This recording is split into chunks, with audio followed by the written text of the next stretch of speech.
Hello everybody. It's been a really long time since I actually recorded a video for this channel.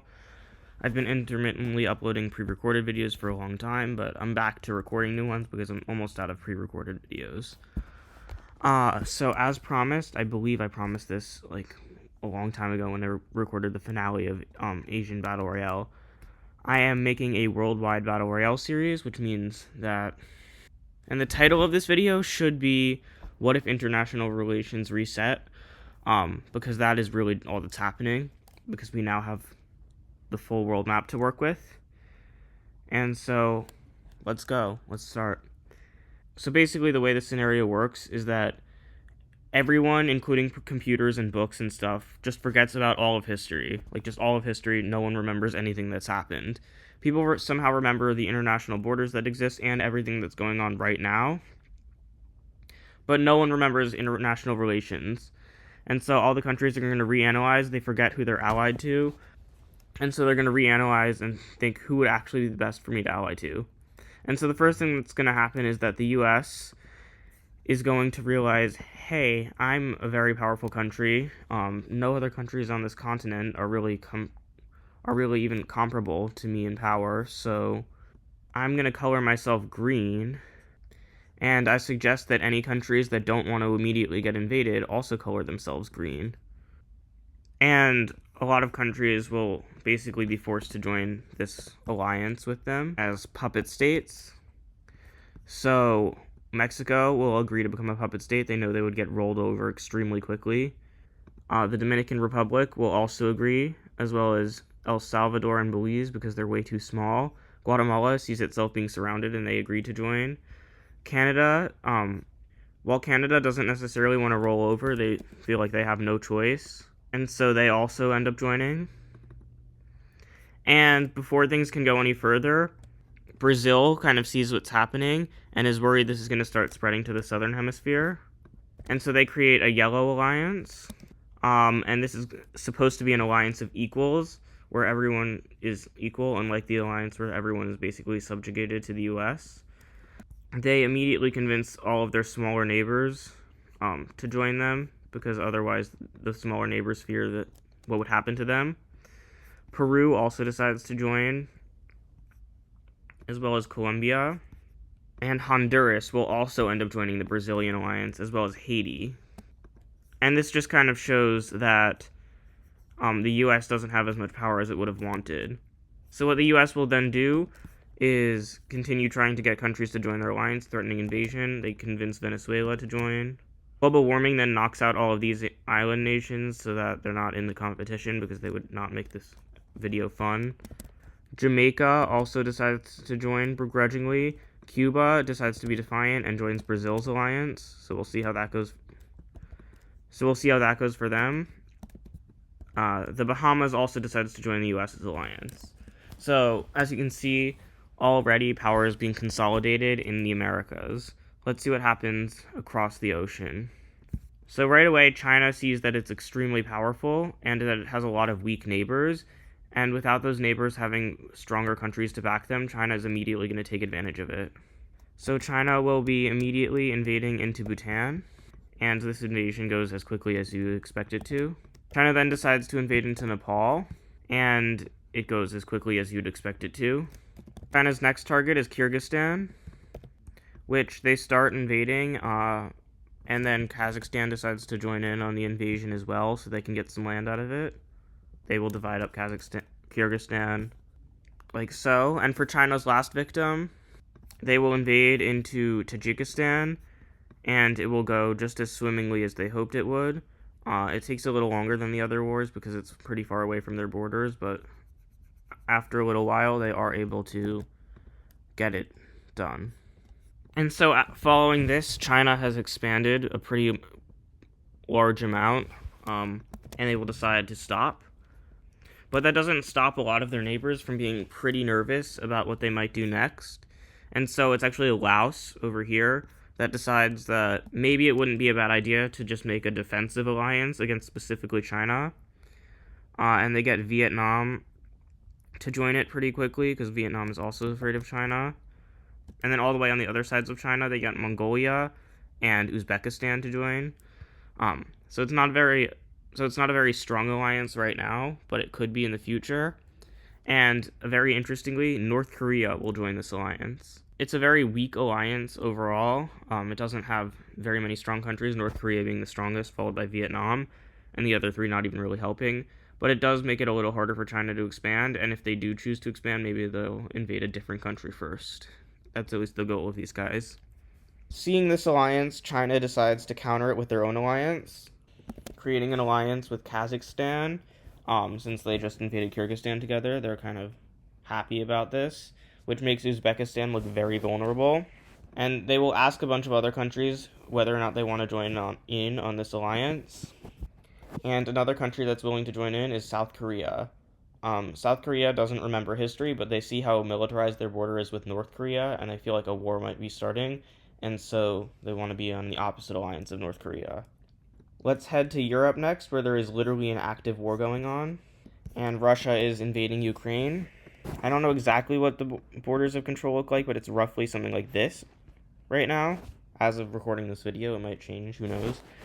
Seeing that they're invading Ukraine, they're obviously going to keep doing it, and maybe they'll keep making a little bit of progress, but actually, very few countries actually care about Ukraine anymore, and they would much prefer to make an alliance with Russia, and so pretty much every country in the world, including the US, is going to just stop sending aid to Ukraine, just because they forgot about the fact why they were doing it in the first place. And Ukraine is going to hold out bravely and keep fighting for a while, but once Kyiv is captured, they're going to surrender. So let's see what the peace treaty looks like. And per the peace treaty, Ukraine loses most of their land, and the remainder of Ukraine becomes a puppet state. Russia's made it pretty clear this is exactly what they want, so I'm just going to honor their wishes, given that they won the war. The fact that Russia so quickly invaded Ukraine is going to make a bunch of countries that are near Russia scared, and they're going to create their own defensive pact. So Moldova, Belarus, Latvia, Lithuania, and Estonia will all create a defensive pact to avoid being invaded by Russia. Now, to deal with the microstates, they really don't stand a chance now that no one cares about international politics. So, like, Italy will gobble up the two microstates next to them. Liechtenstein will be gobbled up by Austria. France will decide to invade into Andorra and Monaco. Luxembourg is not really a microstate, but it will be invaded by Belgium. Singapore will get invaded by Malaysia, and while this might be a slightly difficult fight for them, I think they would probably end up winning. Malaysia will also invade and take over Brunei. East Timor will be invaded by Indonesia. Polynesia will be invaded by global warming. Bahrain will also be invaded by global warming, as will the Maldives, the Seychelles. I believe this is Comoros. Mauritius is like right around here, I think. All of these countries, they're just going to get invaded by global warming because, yeah. Even Sao Tome and Principe, they're gone. And Cape Verde. So global warming has now killed more countries in this series than probably any other country will. But I think it does make sense for that to be what happens, just because it'll be better for the series. Speaking of Africa, we haven't really touched on them at all yet this episode, so let's touch on them a bit. With the international order breaking down, this is mostly just going to consist of a bunch of stronger countries invading their weaker neighbors. So, for example, Ethiopia will invade into Eritrea, and it goes decently well at first. But then Eritrea will get Djibouti to join in on the war to try and help them out, and Djibouti will help a little bit. But Ethiopia will decide to invade Djibouti, and despite their military bases, no foreign countries are going to help them because they don't really care about that anymore. Maybe they didn't even know those bases were there. And Ethiopia will win this war surprisingly quickly. Right at the same time, Nigeria will be invading into Benin, and they will do pretty well in the north because there's not really much in the north. But in the south, they'll struggle a bit more, and Benin will even get Togo to join in on the war to try and help them. And with this, they'll start pushing Nigeria back a little bit until Ghana decides to join in on this war. And they just absolutely cripple Togo, and they will divide up Benin. And in the peace treaty, Nigeria takes all of Benin, and Ghana takes all of Togo. When Senegal sends an ultimatum to the Gambia will decide to just surrender rather than go to war. And one last thing in Africa for this video. Gabon is invading to the parts of Equatorial Guinea that have not died to global warming, and they will do it successfully, even capturing their capital. The last great power that really needs to be mentioned is India. So let's go back to Asia and just look at the geopolitical situation here. India has three options. They could either join China, join the anti-Chinese alliance, or try and create their own third thing. India feels that if they join China, they're just going to be a junior partner, so they don't want to do that. They feel if they try to create their own third thing, that's going to take a lot of effort. So instead, they decide to co-opt the already existent Cyan alliance and just try and become the leader of that. And all of the Cyan countries agree to that because they want a big, strong country to defend them.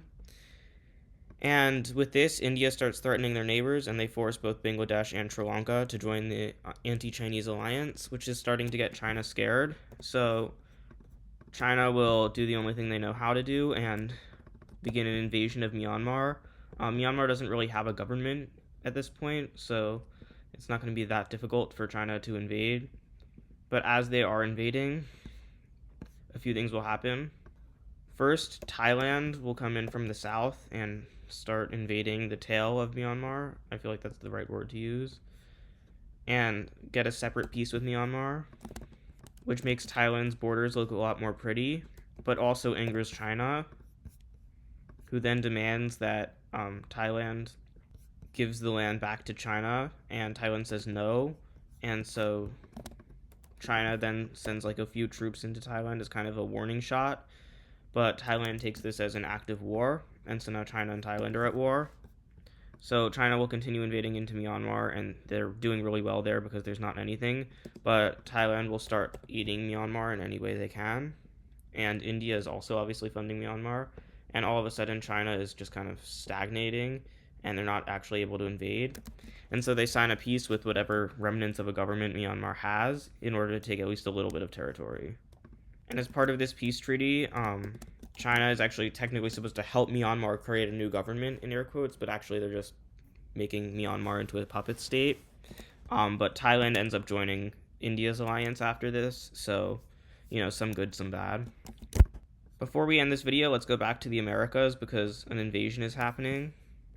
Ecuador's government looks like it's going to vote to join the US's alliance, and Brazil's alliance warns them not to, and Ecuador says, no, we're going to go through with ratifying this. So right before they join the alliance, this way they don't provoke a response, an invasion will commence. And it turns out they do provoke a response because the alliance isn't just going to let Ecuador get invaded like that. And so Venezuela will start sending some troops into Colombia, and this in turn leads Brazil to start sending troops into the southern parts of Venezuela, and now there's like an actual war going on. Ecuador gets finished off during this time, but now there's a full war. In response to this, Honduras will start getting invaded, although things aren't going too well there. And obviously Venezuela is getting funded by the US, and that's where most of their firepower is coming from, which is why they're able to do this at all. Haiti will get clobbered by the DR since they're at war now, and the US will start surrounding Cuba and preparing to make an invasion there. Nicaragua will join Brazil's alliance, which they were planning to do anyway, but now feels like a good time, so they can start helping out Honduras, and they start pushing into El Salvador. Meanwhile, Venezuela is still getting squeezed out, with Guyana starting to help them, but this is all about to change because the US's invasion of Cuba has commenced, and it's going very well, with most of the country taken, including Havana. Only a small section of it is resisting, and after about a month, that section is gone, which allows the US to start sending more troops to help out Venezuela, although they're still not helping Central America, which leaves Mexico to defend them, and they're not doing a good job at that. Brazil is seeing that they might get defeated in this war, and so they start demanding like a peace talk, and both sides decide that who else better than France, who has a stake in this because of French Guiana, to decide the peace conference. And so they meet in Paris and have like the 28th and have like the 28th Treaty of Paris in history. And this is the result of the war. So Ecuador is given a new government that joins Brazil's alliance. Venezuela is re-given its independence. Guatemala and Belize are forced to leave the Green Alliance. Honduras annexes El Salvador, the U.S. annexes Cuba, and the Dominican Republic annexes Haiti. So yeah, let's leave it there, and I'll see you in episode 2.